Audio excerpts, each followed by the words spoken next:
Bingo Blitz rules. If your bingo has ads in it, That's not a bingo. if it doesn't have the coolest tournaments, mini games, and the most breathtaking design, Nope, not a bingo. if your bingo moment makes you feel so excited that you just want to burst in joy and scream out loud, bingo! Sorry, so you're playing... Bingo Blitz? Now that's a bingo. Go for a world of excitement with Bingo Blitz, the #1 free bingo game. Download Bingo Blitz and play for free. Now that's a bingo. Want to shop Walmart Black Friday deals first? Walmart Plus members get early access to our hottest deals. Join now and get 50% off a 1-year annual membership. Shop Black Friday deals first with Walmart Plus. See terms at walmartplus.com. Let's hang out. Let's hang out. And let's talk about what lessons are found. Let's hang out. And let's listen to two lesbians shout. Let's hang out. Let's hang out. Hey everyone, welcome back to Let's Hang Out. I'm Ellie Brigida. And I'm Lee Holmes Foster, and here's what's happening this week. This week in the Lesdom.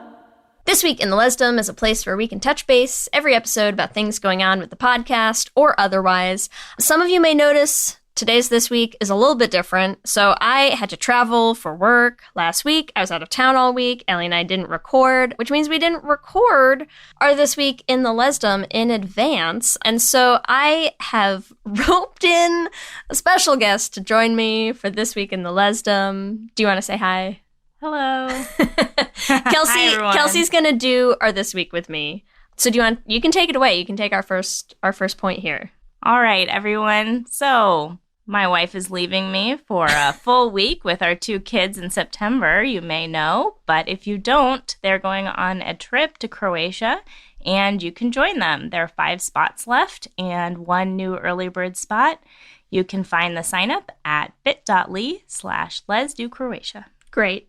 Good job. Thank you. Also, want to remind you that in Season 6, we are putting out bonus episodes for our Patreon supporters. You may have seen our most recent one went up last week. It was on Loving Annabelle. It was also our first time being joined by a guest, our friend Abby Nissenbaum. Joined us for all of our many, many thoughts about that movie. So if you want to find those and all of our bonus Lestra-curricular episodes, you can find those at bit.ly/LesPatreon. In the greater Les universe, I'm going to tell you some things because you never know what's going on. I don't. In the greater Les universe. This is why I listen to your podcast until so that I can find things out. tell you anyways. Well, you get the preview this week. So starting with, did you know last week while I was gone was Lesbian Visibility Week? I did know that because we have a shared Google Calendar and I saw that It was Lesbian Visibility. So we hope everyone had a wonderful Lesbian Visibility Week and are now enjoying our return to the shadows from whence regular civilization can neither see nor perceive us. We're no longer visible. Is it now Lesbian Invisibility Week? It's the rest of the year, actually. The rest of the calendar year. Lesbian Invisibility Week. Speaking of Lesbian Visibility Week, the cast of The L Word visited the White House. They got to join a press briefing for Lesbian Visibility Week. So I think they had... Who was there? Eileen Chaikin was there. And then Kate Monig was there. Old L Word or new? Oh, they were all. So it was Jennifer Beals, Kate Monig, and Leisha Haley. I think were all there. So it was all the old school cast. Yeah, and they got to do a press briefing. I didn't watch it. I hope they told like someone from Fox to go fuck themselves or something. I don't know what, but that happened. Just so you know, Thank you. While they were visible. I didn't see that. Well, you should have seen them. It was Lesbian Visibility. It would have been really awkward if they visited the White House when they were invisible. It's always better to do it on Visibility Week. In less good news, Liv Hewson, who I will explain to you because I know you're always bad at actor names and everything. Know who that is. They play Van in Yellow Jackets. Oh. And they are non-binary, as I think many of our listeners know, and sadly just pulled out of the Emmys race because there are only gendered acting categories, and there is no place for a non-binary actor. No. And so they did not feel comfortable going in either category. So, stupid. Yes, a travesty indeed. Stupid of the Emmys, not stupid of them. Yes, I think that was clear enough. Good, just making sure. Just clarifying. Yeah, don't get canceled on your one guest spot. So they were sort of highlighting the lack of any sort of award categories for non-binary actors, and they are correct. So, do better, Emmys, and, we love you, Liv, and also Van. We love them both. We also want to let everyone know that we are going to be doing a Q Interviews live interview on May 5th. That's going to be at 5 p.m. UK time, which is 12 p.m. Eastern, and that is 9 a.m. Pacific time. So if you want to watch, it's going to be a live streamed interview. You can find all of the details at qinterviews.com. That's what's happening this week. Back to you, Ellie and Lee. Thanks, Ellie and Lee, and welcome to our 105th installment of Should Have Been Gay. Oh, it was fun, it was great, but it should have been a little more gay. And in this week's episode, we're all learning Kung Fu because there is no spoon, babies. There's no spoon. There is no spoon. And we are so excited to have a special guest with us here today. We are joined by Tilly Bridges, who is a trans author and screenwriter. You might know her work writing for Monster High, Star Trek Adventures, and Fallout. And her new book, Begin Transmission, The Trans Allegories of the Matrix, will be released on June 27th. Tilly, thank you so much for being here today. Thank you for having me. I'm delighted to be here. We are so excited. When we got this email about your book, we were like, we have to talk about this. So I'm so happy that we have you here as an expert on the trans allegories of the Matrix to talk us through it. I'm super excited. It's perfect because we've had the Matrix on our list for forever. I mean, I feel like very few queer people are unfamiliar with some of the, below the surface material of the movies. Yeah. But we were always like, we need to find someone who can really dig in, like someone who's like the Matrix expert. And then we get this email and who lands in our lap but a Matrix expert. It's so convenient. It was destiny. It Yes. really, it was fate. It was Do we fate. believe in fate? Oh my God. The Oracle foretold that Tilly would come on Let's Hang Out. Questions. I love it. So let's dive in. Lee, will you give us our IMDb synopsis for The Matrix? Oh my gosh, I would love to read our IMDb synopsis. For anybody unfamiliar with the, late 90s iconic film, The Matrix, the IMDb synopsis is as follows. When a beautiful stranger leads computer hacker Neo to a forbidding underworld, he discovers the shocking truth. The life he knows is the elaborate deception of an evil cyber intelligence. Interesting. Tilly, Right? what do you think of that IMDb synopsis? Do you feel like that accurately describes The Matrix to you? On a surface level, sure, it's fine. Yes, but I feel like we can go deeper. So what is your gay synopsis? What is your trans synopsis of The Matrix? When you watch The Matrix, what do you see? A short synopsis. Short. We're going to dive in. We'll dive obviously. in. Don't Sure. worry. Well, the very first, just the first movie specifically is about one person's coming to terms with being trans and accepting their transness and choosing to transition. That's what it's about under the surface. What about you, Ellie? What's your gay synopsis? Okay, so for me, my queer synopsis is Neo realizes his entire quote-unquote straight life is a lie and finally lives up to his queer potential when he starts to break all of the rules of the Matrix and become who he's always meant to be. Amazing. That's my synopsis. Okay, I think my synopsis would be the Wachowskis crack some eggs with their plot and give some lesbians their root with Carrie Ann Moss in True. gay hit The Matrix. I mean, So true. listen, looking back on 99, let's be real with ourselves. Trinity is something else. She's, ma'am, Yes. just, whew, okay. Anyways. Something else. Yes. Oh my Did God. you enjoy your viewing experience, Ellie? Yes. Okay, very great. much, very much. I'm so excited to hear all about it. So Tilly, you wrote an entire book about this. So clearly The Matrix is important to you, right? So what was your experience with The Matrix? How has it factored into your life? Well, at first it was just a series of movies that I really liked. And I always connected with them on a really deep level that I didn't understand because I didn't know I was trans back when I first saw the original three. So for a long time, they were just movies I was a fan of. And I knew there was a lot going on under the surface, but I never dug too deep, which is part of the whole not digging too deep into my own transness because I was scared of what I was going to find. But then after I came out, I started writing weekly threads about the experience of being trans. And a lot of people were reading them, and they knew that I'm a screenwriter. And it was right around the same time when the Wachowskis had finally come out publicly and said they intended the movies to be a trans allegory.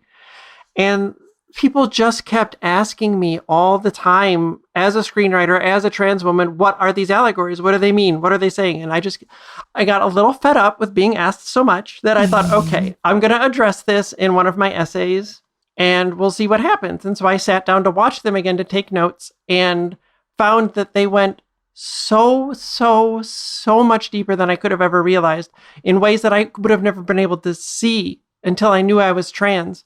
So that turned into a series of 24 essays, which became the book. It was accidental. I never set out to write this book. It just happened because there's just so much to talk about with all of the movies, and they speak to the trans experience in such a specific, unique way that nothing else in our media does. And so because of that, it's what I've become most well known for. And so now I'm sort of inextricably linked with it, but that's okay. I don't mind. I love that. Lee, what was your personal experience with The Matrix? Oh, gosh. My experience was I had seen the original, like the first Matrix movie, like back probably when I was in high school, like, you know, the year or so it came out. I had not seen any of the sequels at all. So, and I don't think I had watched it in, I don't know, two decades close to. We rewatched it. We rewatched like the first one this week. I watched the second one in the car on the way up. I still haven't seen the last two. I'm trying. I ran out of time. But you know what was really fun for me is that I remember watching The Matrix, and I remember at the time like how kind of like the joke that people really tried to make of Keanu Reeves for such a long time because of these movies. And what was really fun for me actually going back and watching it now, knowing just like what kind of a cool down to earth guy Keanu Reeves seems to be in real life, but also going back and watching it, having now, we went real hard for Sense8. My wife and I were obsessed with that show. Yeah. And so what I actually really appreciated was going back and watching something, being more familiar and being far more just like starry-eyed about the Wachowskis as filmmakers and as directors and all of that I was like, wow, I actually think I appreciate this so much more than I ever did at, age 13 or whatever when I was watching this the first time around. So I actually had a really fun time rewatching the first one and getting to watch the second one. So it's funny, like we watched the first one and then I watched the second one in the car while Kelsey was driving, my wife was driving, and she was like, well, I'd kind of want to watch the others. And I was like, I'll rewatch it with you. We'll finish the series. Yes. Don't worry. Yes. So it's on our list now. We gotta get through it. You will be extra thrilled by the fourth one because it was made post Sense8 and there are many, many Sense8 references within. So nice. You have a lot to that's look going to forward be to. so much fun. Yeah. Listen, I already was just excited in the second one when I was like, oh yeah, sexy times. There's the Wachowskis I know and love. Like, let's get some, not quite as provocative as they got in Sense8. I mean, it was 2003. It was, a little bit more restrained. I don't know, though. Time. 1999 was the peak of human civilization, apparently. So true. So true. Yeah, really at our height then, Yep.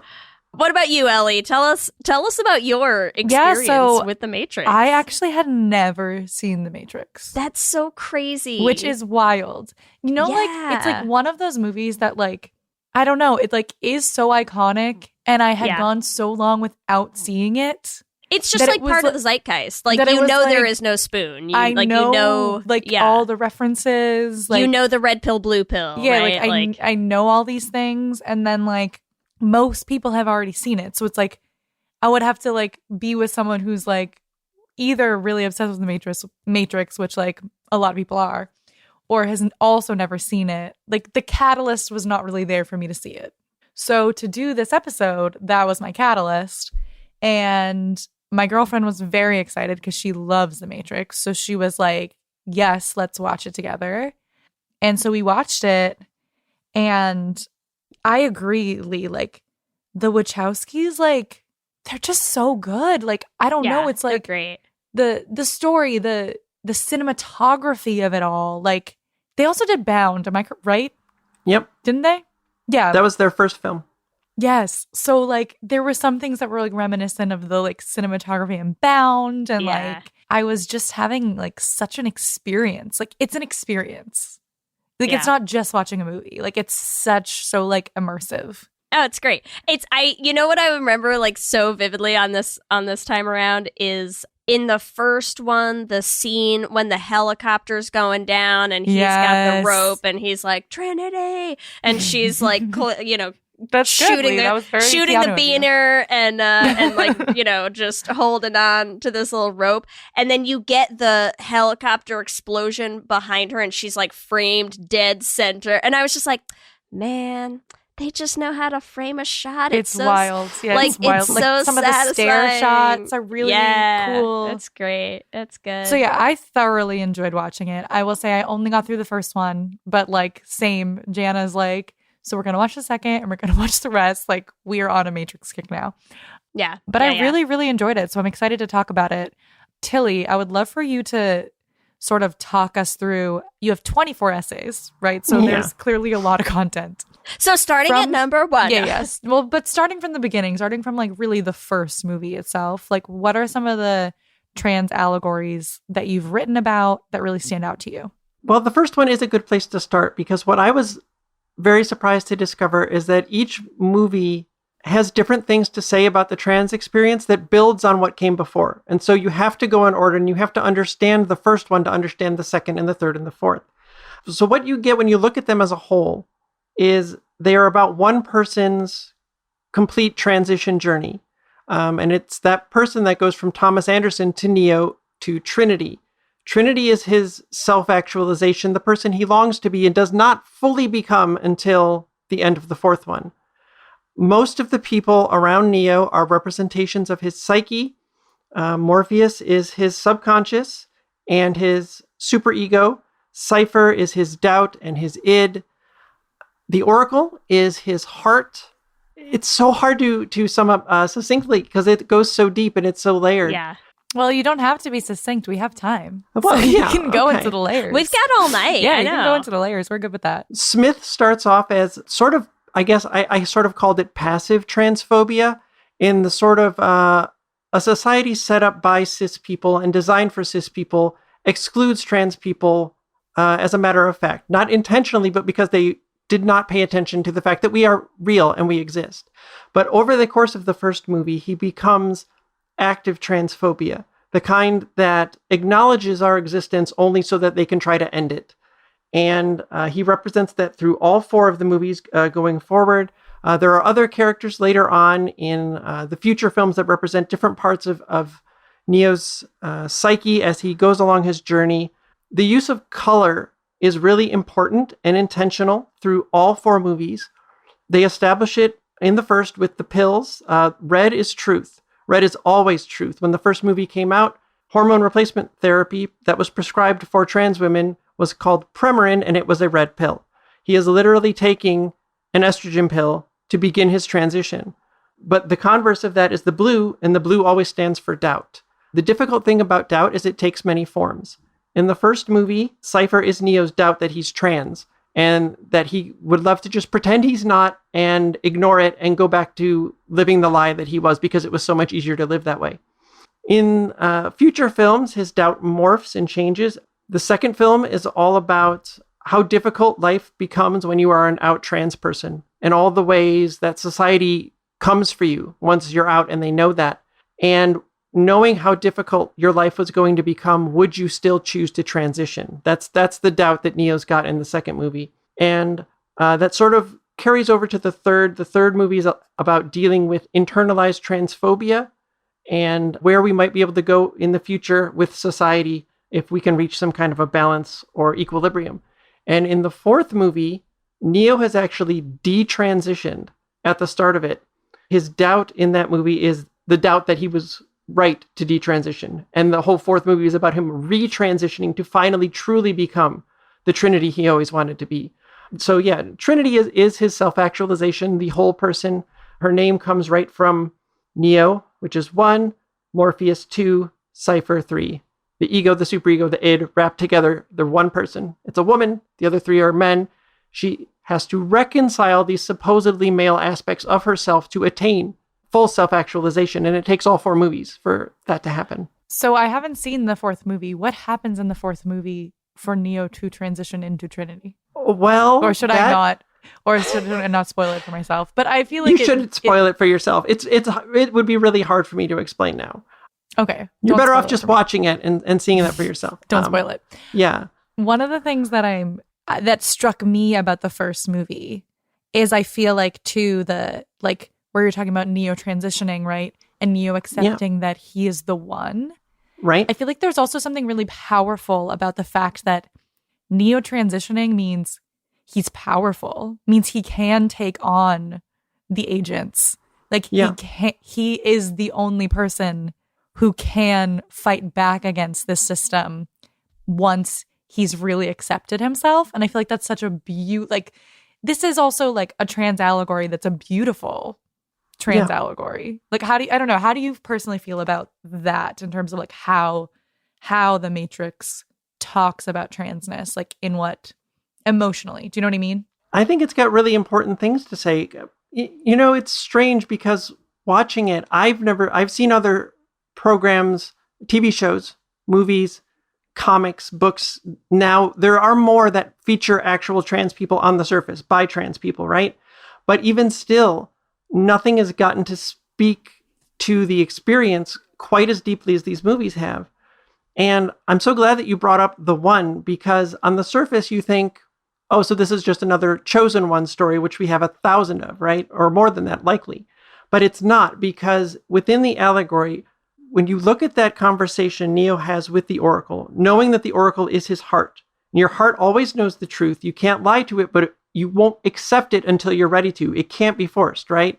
And so you look at that whole conversation between them, and what she's telling him is that he's the one he's been waiting for. We are all the ones we've been waiting for. No one can tell us we're trans.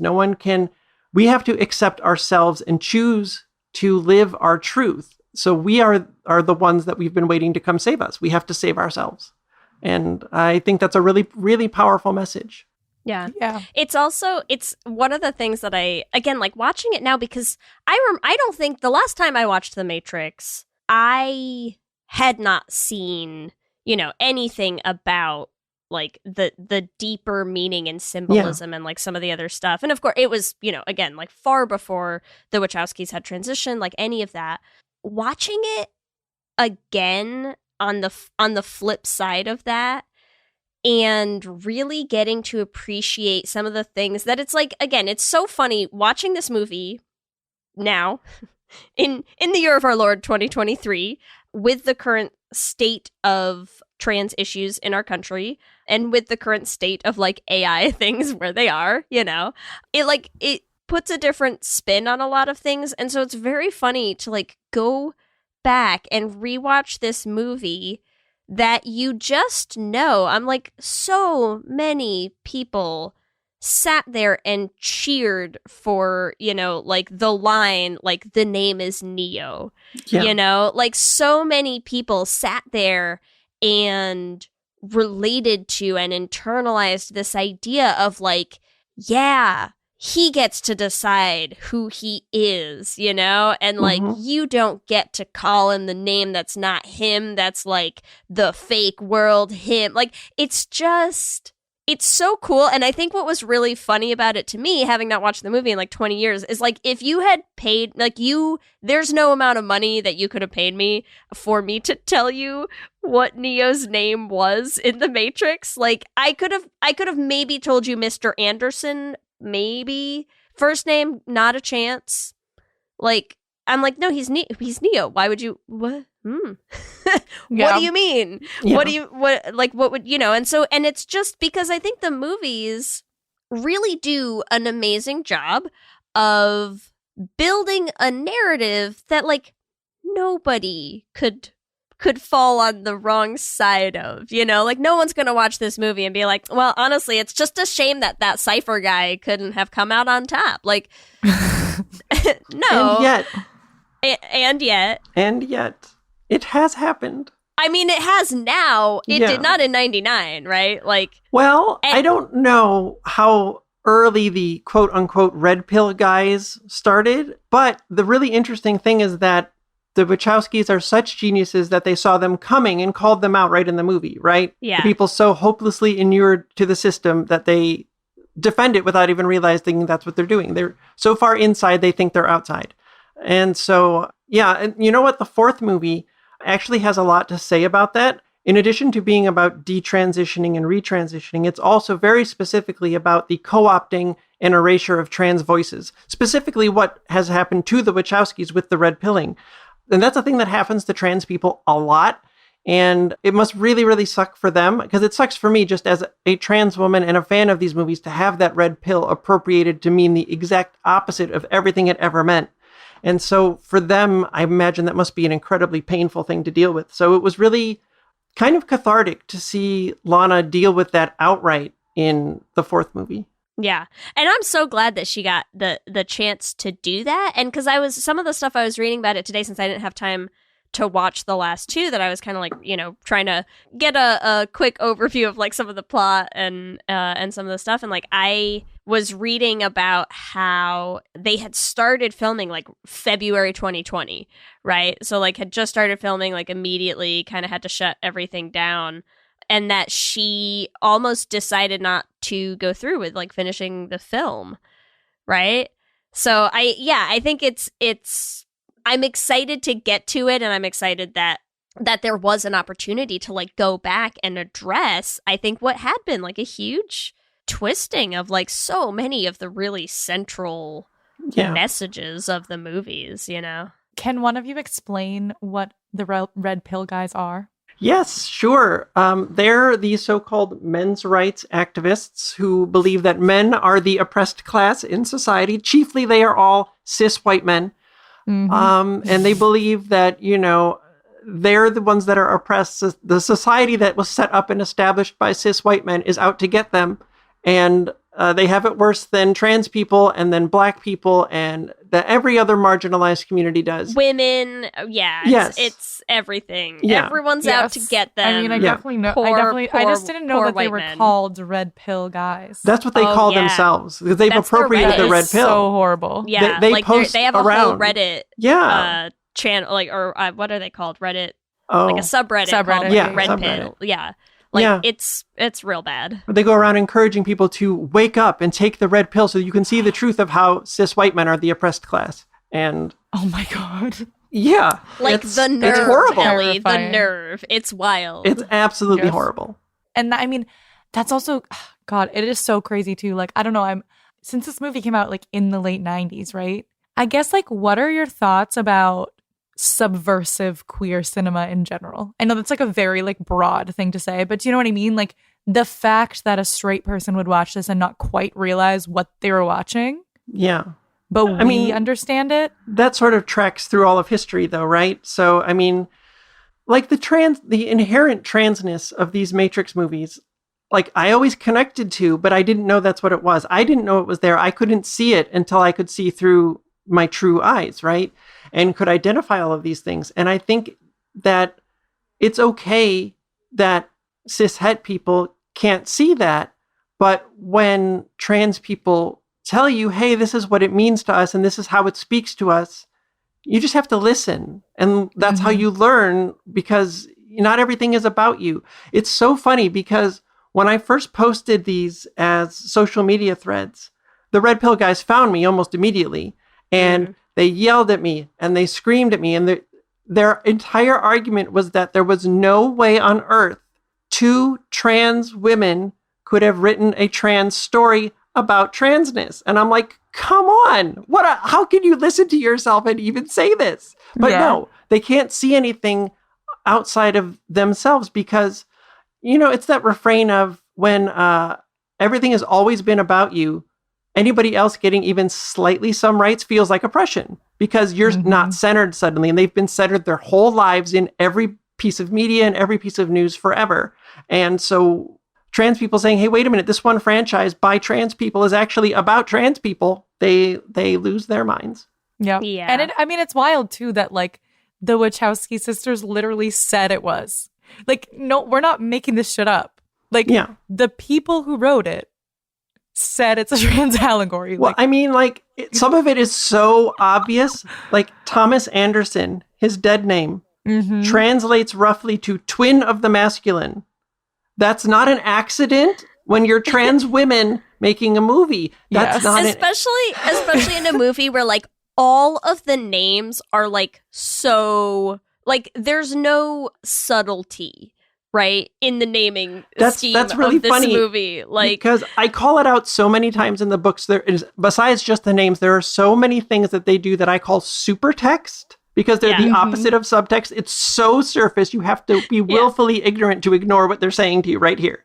So, yeah. And I feel like the names across the entire series are probably like one of the most obvious examples of that. Yes. To me, you know, because they're not even like, oh, it's this name that's like sort of a play or a reference to this. They're like, the name is Nebuchadnezzar. And you're like, okay, well, great. Just look up who he was. And like, it's not hard. Exactly. It's not really hard to do this, you know? Yeah. Yeah. What are some of the other things in the films that are super text to you that are like, this is so obvious? That's a good question. There's so many of them, and I don't have the book here with me to look them up. Can we throw some at you and you can tell us some thoughts on them? Yeah, please. Okay, I would say the use of the phrase residual self-image is a huge one for me. Like, that stuck out a lot. So I would be curious about some thoughts on that, and maybe how that also relates to the use of sunglasses when they're in the Matrix. You know, I hadn't really examined the use of the sunglasses. That's an interesting point, but I think it's probably because sometimes the sunglasses are used to very good effect with reflections. Reflections are really important, especially in the first movie. They are something that are very difficult for a lot of trans people. Photos and reflections are things we struggle with, and usually give us a lot of dysphoria because we don't see ourselves in them for our whole lives. So those can be really rough. But the use of sunglasses, that's what it kind of jumped out at me for, is that like, because you notice it most prominently, I think, with Morpheus and Trinity in the first movie, that like anytime they're in the Matrix, they're wearing sunglasses. Yeah. Right? Like, they're never wearing glasses when they're on the ship, when they're in like kind of the real world, but they're always wearing, and especially like Morpheus, you because of how cleverly they're used for the framing of all those shots, like they're very reflective sunglasses.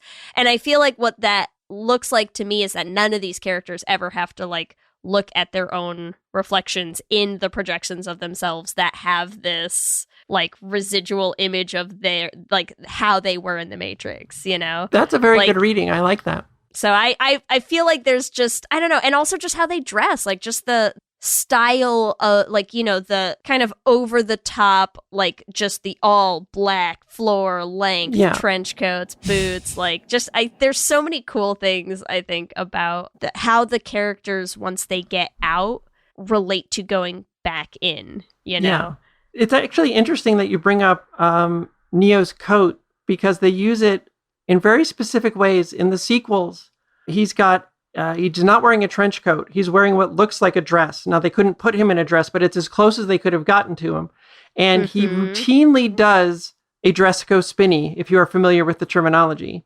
Yes. Yeah. I have two young daughters, so yes, I'm very familiar. Yeah, and it's a big thing for trans women. It's in the trans women community, dress go spinny. It's the thing. You put a skirt or dress on, you got to go spinny, because it, you know, gives you gender euphoria. This episode is sponsored by BetterHelp. And as we head into Thanksgiving time, I want to start by thanking my wife, Kelsey, who has not only listened to just about every episode of this podcast for 8 seasons now, but who also is the only reason I'm able to make time to record it every week.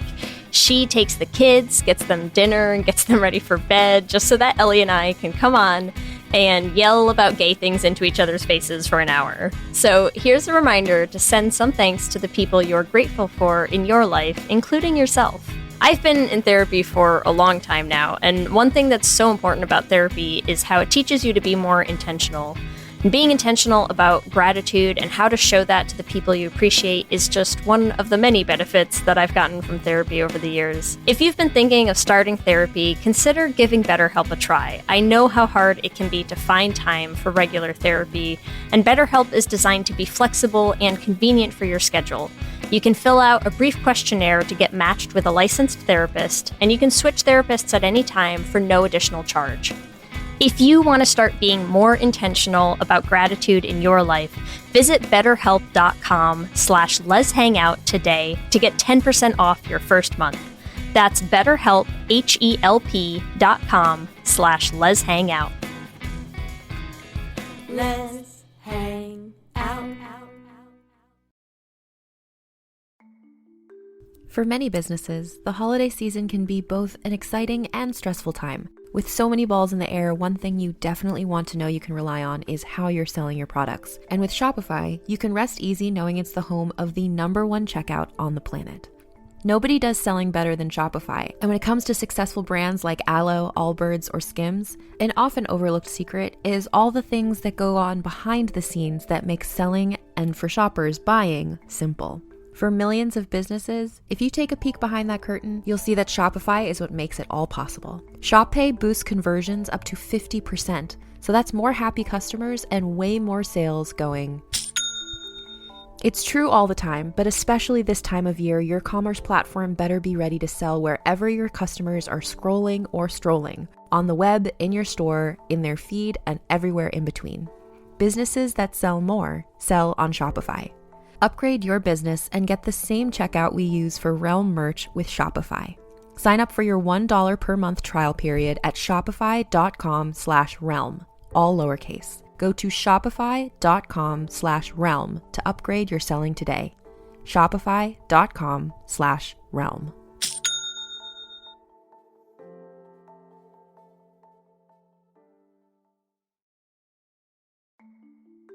For many businesses, the holiday season can be both an exciting and stressful time. With so many balls in the air, one thing you definitely want to know you can rely on is how you're selling your products. And with Shopify, you can rest easy knowing it's the home of the #1 checkout on the planet.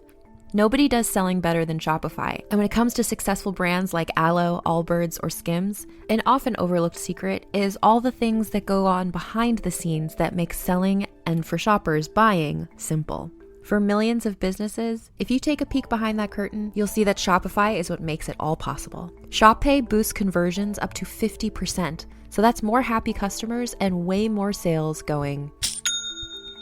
It's true all the time, but especially this time of year, your commerce platform better be ready to sell wherever your customers are scrolling or strolling, on the web, in your store, in their feed, and everywhere in between. Businesses that sell more sell on Shopify. Upgrade your business and get the same checkout we use for Realm merch with Shopify. Sign up for your $1 per month trial period at shopify.com/realm, all lowercase. Go to shopify.com/realm to upgrade your selling today. Shopify.com/realm.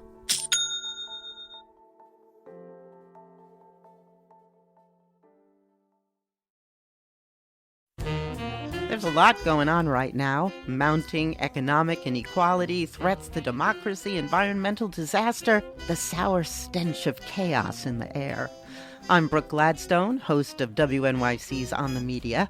Want to understand the reasons and the meanings of the narratives that led us here, and maybe how to head them off at the pass? That's On the Media's specialty. Take a listen wherever you get your podcasts. And they use it in that exact same way. Flying is his gender euphoria, and he does the dress go spinnies even in the middle of the giant brawl with all the Smiths. He still works a few in.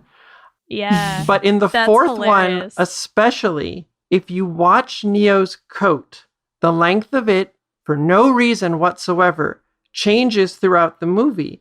And as he starts to retransition, it gets a little longer. He gets scared and it gets a little shorter. And then it proceeds to get longer and longer and longer until he finally becomes the Trinity he always wanted to be at the end. And it is the full floor length dress again. It's mind blowing. The first time I caught that, I'm like, are you kidding me? I love that so much. That's awesome.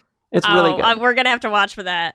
I mean, I love too, just like how like you said, like there's so many layers, right? Yeah. Like the fact that just that one aspect of the coat has so many layers is like brilliant. They're just brilliant. They're brilliant. Okay, let's talk about another super text thing that I would love to know your thoughts on, which are the pods that everyone comes out of when you awaken from the Matrix. Yeah. So the pods are egg-shaped. For folks who don't know, eggs are trans people who don't know they're trans yet. I don't know. I tried to find this out when I was writing the book and the original threads, but I couldn't find out if the terminology of egg came around before the movie, and it might have been a reference to that, or if it was a reference to the movie itself because they were egg-shaped pods. But yeah, when he wakes up in the Matrix, he is it's a very clear rebirth metaphor. And he comes out of an egg-shaped pod surrounded by red. Red is the truth. This is his truth.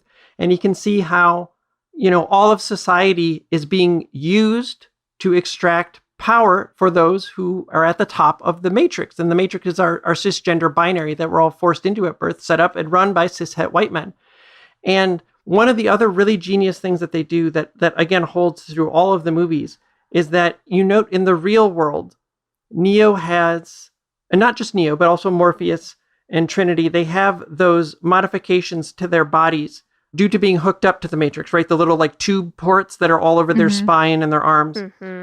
Those are a metaphor for the wrong puberty that we are all forced to go through, trans people, by keeping the knowledge of trans people and the knowledge of hormone replacement therapy that can help you as a kid not go through the body changes that you don't want. I mean, I don't know if all of your listeners are familiar, but like I transitioned as an adult and I did not know trans people were a thing you could be as a kid. I had no access to puberty blockers. And so as a result, I am taller. My voice is deeper. My shoulders are broader. My jaw is wider. These are all changes that could have been stopped with puberty blockers. But because I didn't have access to those, because nobody in society or my family or anywhere told me that this was a thing that could be done to help me, I have these changes to my body that I did not ask for and I did not want, that I cannot ever do anything about. And they are stuck with me, and that's how they represent them in the Matrix on Neo and Trinity and Morpheus and all of the others. So it's really genius too if you look at the ways when they will show them to each other and when they won't. It's a really intimate thing to reveal that. It's also interesting, that as you're sharing that, I'm like flashing back to that discussion that Morpheus has with Neo when he's like, we usually don't pull people out past a certain age. And I'm wondering, gosh, it's so different to watch this movie now, like knowing, it's like thinking about the Wachowskis writing this script, where they were in their lives, know, and like, it's like there's so... it just like has so much more weight to it, to like think about somebody writing that line of dialogue into a movie. It's like a gut punch, to just think about what it must have been like to just, because they probably did just feel stuck, like feel like it was too late, and it's so... Again, like you're saying, it's just like the idea of people like co-opting so much of this movie to like continue to do harm to like the community this movie was written for, really. It's just like, it's gross. It's gross. I hate it. It's a special kind of hell. Yeah. Agreed. Yeah, honestly. It really is. I have a question about the body modifications because I forget their names, but there's two characters who don't have them.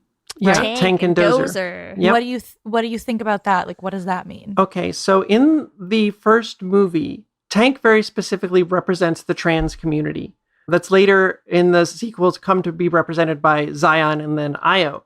But in the first movie, he's sort of a stand-in for the entire trans community. But the reason like that he doesn't have those modifications is he would be a trans person that was accepted as themselves from birth. He was born outside the Matrix.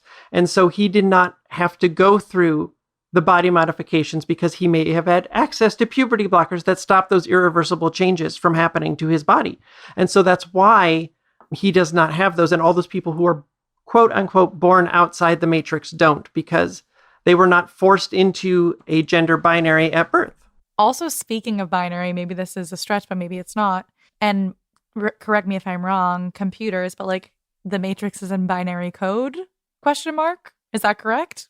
I presume. I mean, like Right? the symbols are not binary, but yeah, I mean, all programming basically boils down to underlying languages are binary Yeah. somewhere down the line. That's right? really, So I don't know if there's something there. Yeah. Well, you know, they, not to spoil too much for you, but in the fourth movie, when Neo has detransitioned, he's back in the Matrix, right? He's living as Thomas Anderson, writing programs, and the program he's writing is called binary. So they're telling you a whole lot right there. Yes. I think too, like one of the things that really stuck out to me is like the transition of Neo, but like I think Morpheus says something like, you know, this program has rules, but like there's ways to bend, there's ways to bend and break them. Right? And like that's the point at which he can unlock everything.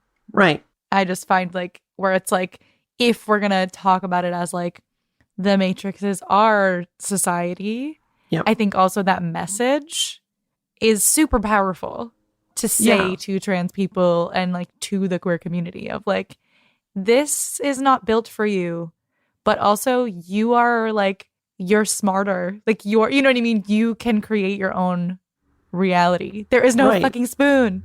And you can teach each other how to live and work within it and to break those rules by keeping each other safe and being who you need to be. You know, even though society says that's not who you can be and not who you are. That's not true. The movies actually make it explicit through the thing that is a lie. It's what society believes, but it is never truth. There is never just a binary. Yes, which I love.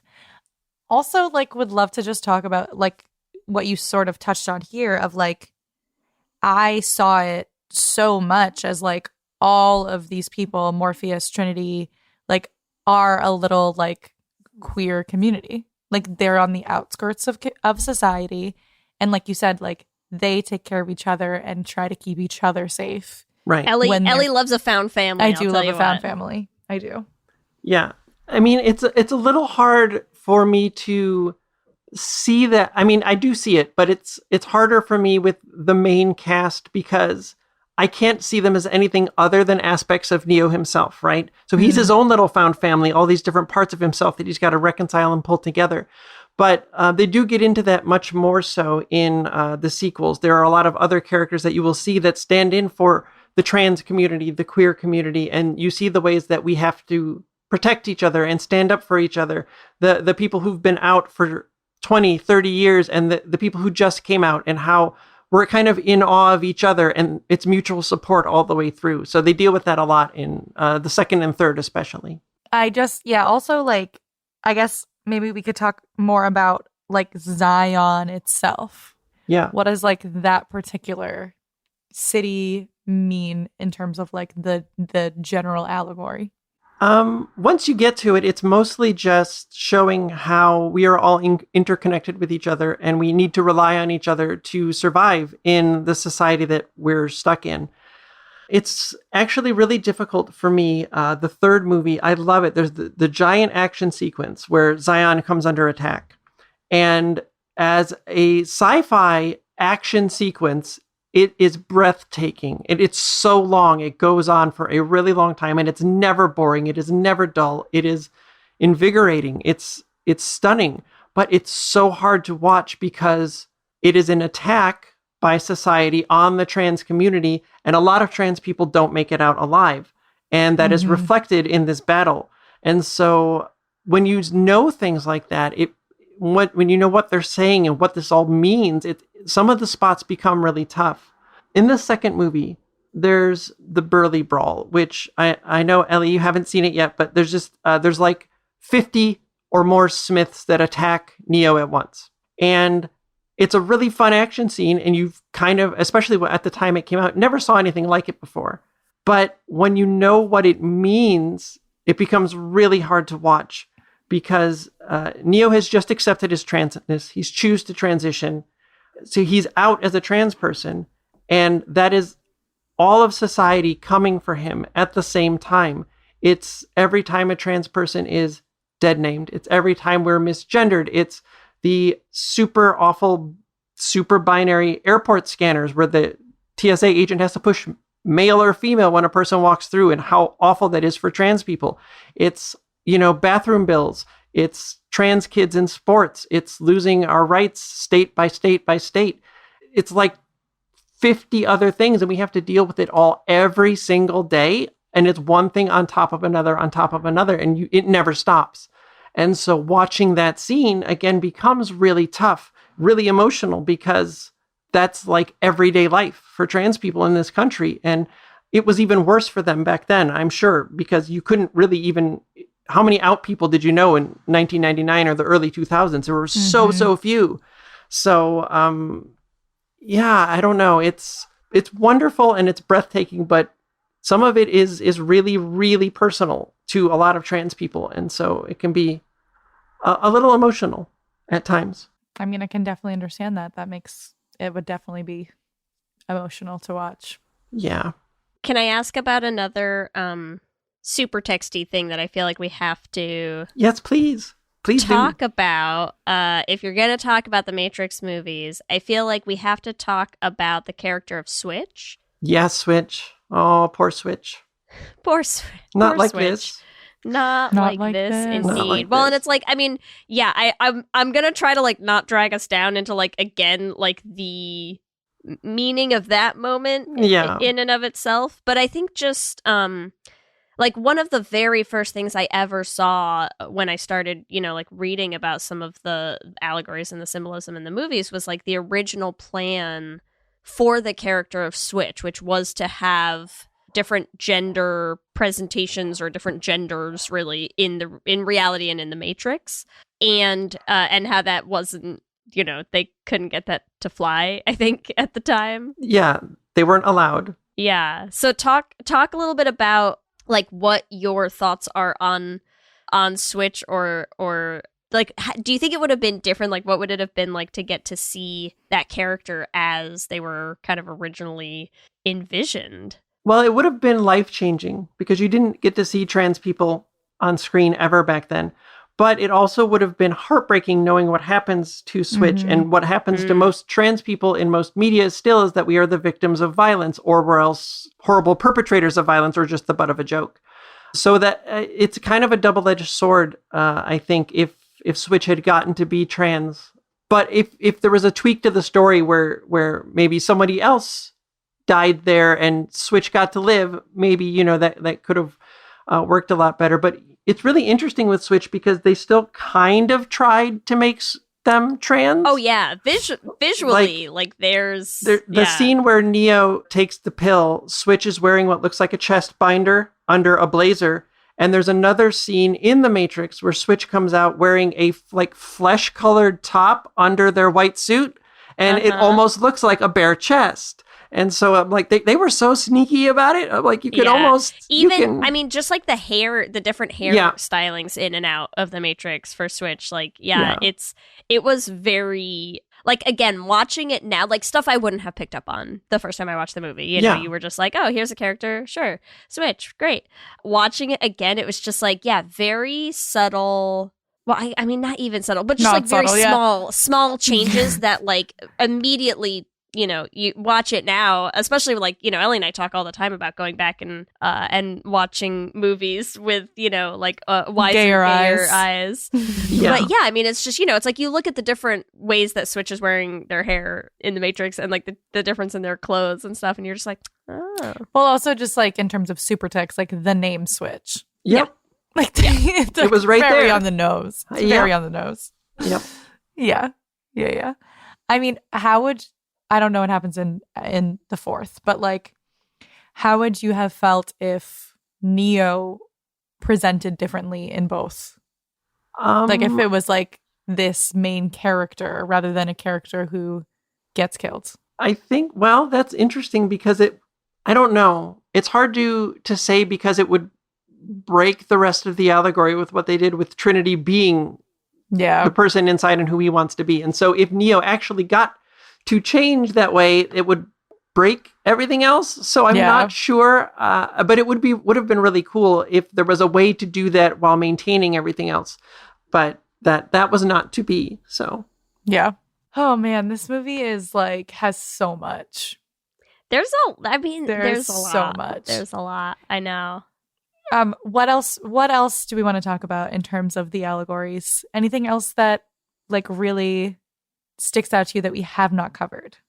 Well, I don't want to get too much into anything in the sequels. I don't want to spoil you. Also, it'd be harder to understand if you haven't seen it. So, but I will mention that in Reloaded, the second one, and then again holding through all of them, they add in yellow as a color as part of the allegory to represent fear.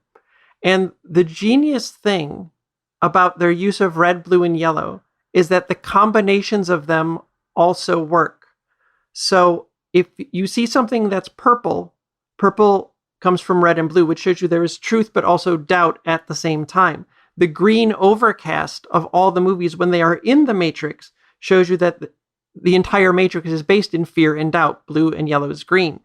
And I was so blown away when I first realized all of this through the first trilogy, or for the first three movies.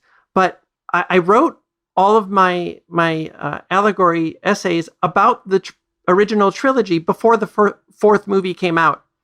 And I was terrified that somehow I had misinterpreted, that it was all wrong, and whatever I was going to see in the fourth movie was going to completely blow up everything that I had written about the first three. Mm-hmm.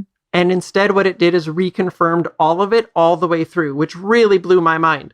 So it's fascinating that none of it breaks all the way through. It all holds every step of the way. It kind of, I don't know, it blows my mind. They're working on so many levels that it's hard for me to even fathom. As a writer, I'm in awe of them. I'm like, I write and I can't do this. How did you do this? It is so impressive. Like to just think about like, what is their process, right? Like that they're like, okay, so here's the story. And then like, all right, and here's the nut, like here's the second layer. And then like, they're like, and at 25 layers, here's the, here's where we're at. Yeah. Like it is insane. It is so cool. So cool. Yeah. Sorry, I have one other thing I want to ask about. Because, so again, I mean, I just, like, I hadn't seen these movies in so long, and there's like things that are, like, they hit different now, you know? Yep. And so I'm really curious, especially because we haven't gotten to read your book yet. So when you see this path, right, like this transition journey ending at Trinity, and I have to ask how...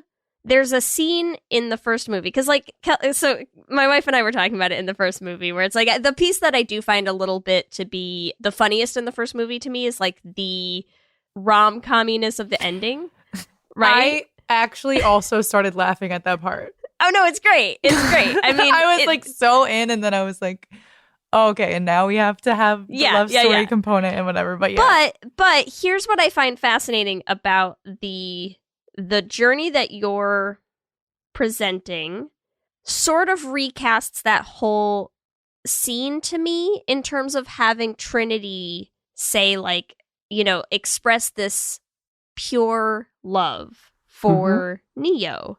Yeah. And I don't know if that's something you talk about in the book, but if it is, I'd love to hear what some of your thoughts are. And if it isn't, do you have any thoughts on that? It very much is.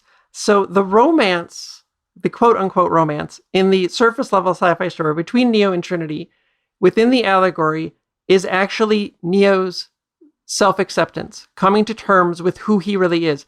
Every time that they kiss through all four movies is a turning point in his self-acceptance. It is when he is choosing to embrace himself and love himself enough to do whatever he has to do to become his true self. So you can time it, you can see it, every single kiss, and I call them all out in the book as they happen and show you exactly what's going on here. They all happen at turning points.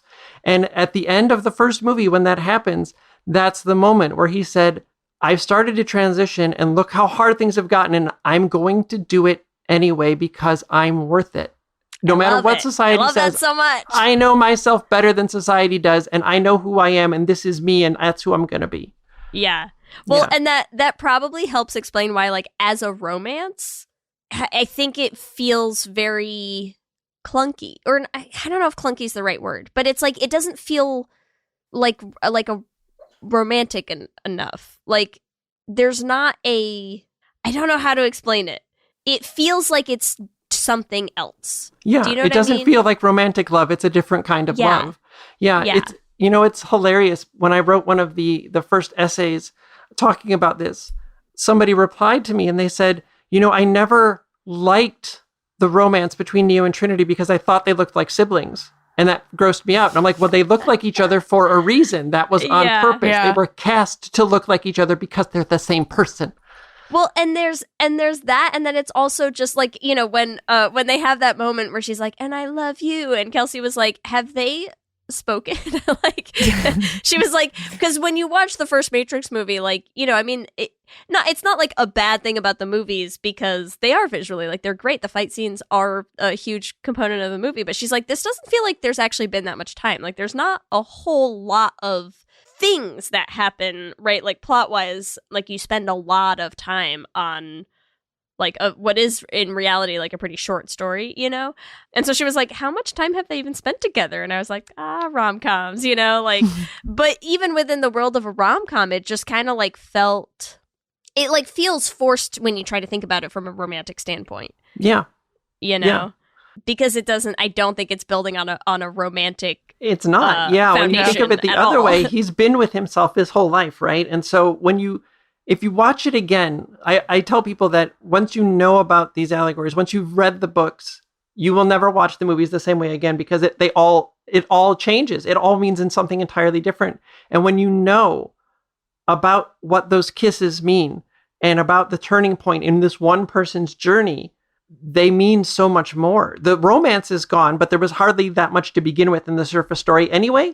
But you see this really deep, beautiful bit of self-love, realizing that you are the one that's going to save you. And so on that level, it absolutely works all the way through all four of them. So I don't even look at it on the surface level anymore. I can't. All I can see is the transness underneath. I love that. Also, isn't there a part towards the beginning too, like when they first meet, where Trinity's basically like, I know all of your thoughts? Right? Yeah. And Yeah. There's that line where he says, I thought you were a guy. Yeah. And she's like, most guys do, but she's not. And if she's not, he's not. Yes. So he thought he was a guy, That's but he's amazing. not. Yeah. Super text. I also feel like super text. I feel like it also changes that whole, like, Cypher's whole speech at the end. You know, like, because that moment that he has when he's like talking to Trinity and he's like, for a long time I thought I was in love with you, and it's just it like feels like the self-hatred side of being like, I thought I wanted to accept myself, but actually I just want to be plugged back in and eat some steak. Like, right. Yeah, it really kind of just Cypher's character is rough. Oh, I mean, it's like set integral to the story, but like it's tough to watch. Yeah. And that's that's a side of every trans person coming to their own acceptance that we have to reconcile with. That doubt that says, you're not trans, you don't want to be trans, so you don't have to be trans. Go back to pretending to be cis, everything will be fine. The society won't try to kill you then. They won't take your rights away, everything will be fine. Go back and pretend. And we do that. We do it so many times until we can go finally be a red-blooded American male eating some steak. Exactly. Yeah. I mean, it's tough too. Like he has that whole speech where he's just like, I'm tired. Yeah. And you're like, a part of you is like empathetic to that. Yeah. And you're also like, but you're hurting everyone around you and yourself. Yeah. Yeah. Yeah. One of my favorite parts of the allegory of the entire franchise is done in the second and third movie and a little bit in the fourth with the Merovingian. And I don't want to spoil it too much for you, Ellie, but whenever you watch the sequels and you see him, all you need to know is he's Neo gone the other way.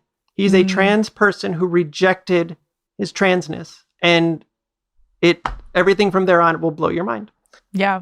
They use him so good. Super excited to, it's definitely like pretty much every day I will watch a new Matrix movie. So I am excited to dive into all of it because just even the first one was just such an experience. Like, so cool.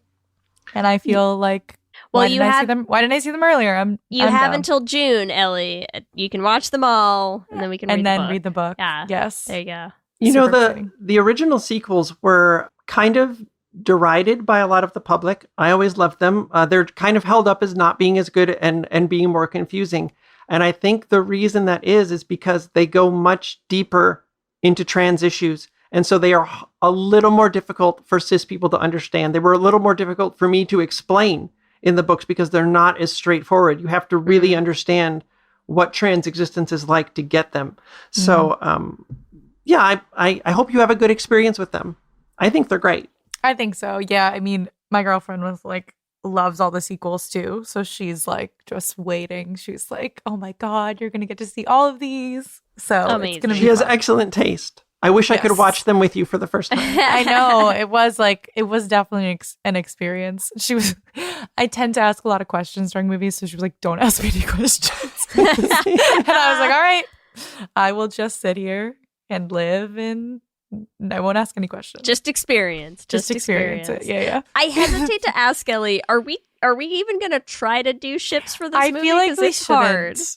Honestly, I feel like we shouldn't. I know. I doesn't feel like feel we'd right. just be forcing them. It does the same not way feel that this right. movie forces romance. Yeah. You know, it's just. So I think it's our 105th and we're going to skip that, you know?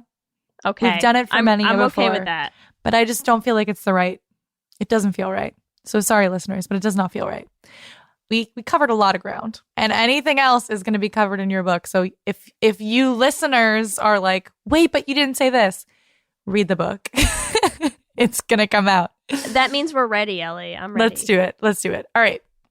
We're going to do our Q&A. We're going to ask you some multiple choice yes or no questions. They're all based on the movie, and we put them on our Twitter for our listeners as well. Q and gay. All right. Question number 1. Would you take the A, red pill, or B, blue pill? I already took the red pill. That's an easy one. Amazing. Easy question. I think most of our listeners, that's going to be an easy Although, one. you know what's ironic is that now HRT for trans women, the pills are blue. Hilarious. Oh my God. Right? Do you think they changed it because they were like, the red pill guys fucked it up for us, so let's switch it over to blue? Love it. Okay, question 2. What skill would you most want to load into your brain out of A, Kung Fu, B, helicopter pilot, C, languages, or D, weapons? I think I'd go C because I had to put a nice non-violent option in that's the there. one I have to pick because I think also communication between all humans is vital. And it's also a key theme of the movie because you have to be able to communicate with the parts of yourself that know the truth. So that's the only way that I would go. There you go. Nice. Question number 3. Do you believe in A, free will, or B, fate? Or C, a little bit of both? It's definitely both. Okay, I'll add a C. I'm going to add a C. I'll Hold be on. both. Yeah, that's the way that the movie approaches it, which is interesting because like being trans is fate. You don't get to choose if you are or not. All you get to choose is whether or not you transition and accept yourself. But being trans, I had no control over that. That was the universe or whatever deities you believe in or, random chance. So there's a little bit of both involved. Question 4, tough question. Who is the queerest character in The Matrix? Out of A, Neo, B, Trinity, C, Cypher, or D, Switch? Well, oh, geez. I know, this is a hard one. That's hard when you think about it in terms of, I have to go Trinity. All right, question number 5. What is your favorite Matrix movie? A, The Matrix, B, Reloaded, C, Revolutions, or D, Resurrections? D, Resurrections. Nice. The final one. That's your favorite one. Yeah, that because it finishes the allegory. It does. It completes the story in a way that the third one has a really beautiful, hopeful ending, but it doesn't complete Neo's journey to Trinity. And the fourth one does. And it has my favorite moment of the entire franchise in it, the final moment of self-acceptance, and it's beautiful. It makes me cry every time. I'm so excited to get to it. Love it. Well, Tilly, thank you so much for joining us. This has been lovely. Thank you for having me. You're both so wonderful. Let our listeners know. Let our listeners know where they can find you, and where they'll be able to pick up the book. I don't know if there's a way to like pre-order. Yeah, or you not. can pre-order it right now. Anywhere you get books from, it's on Barnes & Noble, Amazon, or you can pre-order it at any bookstore. It's called Begin Transmission: The Trans Allegories of the Matrix. You can find me on Twitter at Tilly Bridges, and if you're interested in the screenwriting, comic writing, game writing, podcast writing, every other kind of writing that I do as a team with my wife. You can find all of our credits and links to our work at birdguest.com. Thank you so much. This was such a great episode. I feel like I learned a lot. I'm like so happy we got to dive into the Matrix. Thank you again for having me. And, I just, as a last thing I will say is that for folks who maybe aren't sure about the things I'm saying and want the evidence for it, it's all in the book. There's like so many mountains of evidence. It took me 60,000 words to explain them all. So just check it out. You'll sincerely doubt you're going to get a lot of pushback from our listener demographic. Yeah. But I bet we will have a lot of interested people. That's what I would bank on. Well, if anybody listening has questions, please feel free to hit me up. I will never shut up about these movies. So if you have questions, ask me and it will make my day. Cool. Love it. Thank you so much. Thank you. Let me hear you say hip, hip, hip, hip, hip, well, yeah. We love hearing from all of you, and we love continuing to build this community. So we just like to take a chance to shout out some of our favorite things every episode. This week, we want to first shout out user CJ on Instagram, who sent us a message saying that they love Ellie's bangs. They look great. And of course, they are correct. Ellie's bangs are looking great. If you haven't seen them yet, make sure you check out. Actually, I don't even know if they're on our Instagram yet. They've been in some reels we've posted, but if you check out Ellie's Instagram, you can catch all sorts of updates on the bang situation, and let us know all of your thoughts as long as they are positive, okay? Also, want to shout out a couple of our patrons who had some comments. We got a lot of comments about our episode on Loving Annabelle that went up last week. So we want to highlight some of our patrons. Jacqueline Rose Nishino, who pointed out this is the first lesbian romance movie that she ever saw. And listen, if you are owed reparations, again, you can let us know. We're here to support you through those times, okay? Also, I want to shout out Maureen, who referenced a book, and I'm shouting it out just because I hadn't heard of the book. So they pointed out the book The Headmistress by Milena McKay. So I have to add the book to my list now, I guess. If anyone knows more about the book, Maureen, hit us up with the details. I can't tell if it's referenced in like a good way or a bad way because I don't know anything about the book. So I'm adding it to my list. I don't know if I should be terrified or not, but it's on there. So that's all that's happening now. Okay. As always, I want to thank our Lesbian Jesus patrons, Mark Foster, Tanya Ferguson, Alana Rosen, Lizette Stye, Adi Benitez, Fiona W., and Sophia Phillips. And our King Princess patrons, Amy and Ellen, Leah Henley, Andrea Doucette, and Julia Gonzalez. Thank you all so much for supporting the show. We could not make it without you. Remember, you can also find us on all the social medias. We are on Instagram, Facebook, Twitter, and TikTok at Let's Hang Out Pod. You can email us at letshangoutpod@gmail.com. You can check out our website at letshangoutpod.com. Whatever app you use for podcasts, make sure you subscribe so you'll be the first to know when new episodes drop. We also have videos going up on our YouTube channel. You can subscribe at youtube.com/letshangoutpod to catch those. Let's Hang Out is an independently produced show hosted by us with audio production by me. Our production assistant is Kristen Murison, and Twitter shenanigans by Lee Holmes Foster. If you want to help support our little independent team, the first thing you can do is leave us a rating and a review on whatever app you use to listen to podcasts. It helps new people find the show. If you want to support us financially, you can join our Patreon at bit.ly/lespatreon. That also gives you access to all of our bonus episodes, including our most recent episode on Loving Annabelle, featuring our friend Abby Nissenbaum. You are not going to want to miss that one. You can join that at bit.ly/lespatreon. If you want to get some Les Hang Out swag, we have all of our designs and all of our merch in our TeePublic store. You can get those designs on all sorts of stuff. We got tank tops for the summer that is coming up. We got t-shirts. We got sweatshirts if you're still a little chilly. You can find all that at bit.ly/lesshop. We are an all-weather lesbian shop. And remember, we have a queer production company making queer podcast musicals with guaranteed happy endings. You can find everywhere at Dollar Bean Prod. You can also check out our website, dollarbeanproductions.com. You can listen to all the episodes of our first show, The Flame, on any podcasting app. And if you want to help support us in making more musicals, we are getting through so many recording sessions for our next show, Journey to the Heart. We are so excited for everyone to see what we've been working on. If you want to help support us, you can join our Patreon at bit.ly/dollarbeanpatreon. If you want to find us individually, you can find me on Instagram, Twitter, and TikTok at Ellie Brigida. And you can find me on Instagram, Twitter, and TikTok at LSHFoster. With that, I'm Ellie. And I'm Lee. And let's hang out again soon. Let's hang out.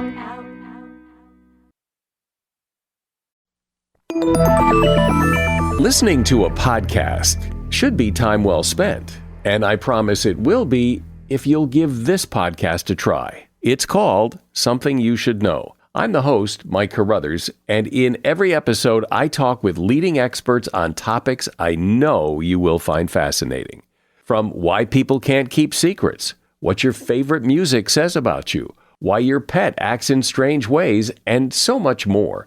Something You Should Know is designed to give you information you can use in your life and give you great intel that you can share with others. I'm told it's a binge-worthy podcast. And with over 1,000 episodes, there's a lot to binge on. Something You Should Know has been ranked in the top of the Apple podcast charts consistently for a long time. I know you're going to like this. I just need to get you to try it. Something You Should Know. It's available wherever you listen to podcasts.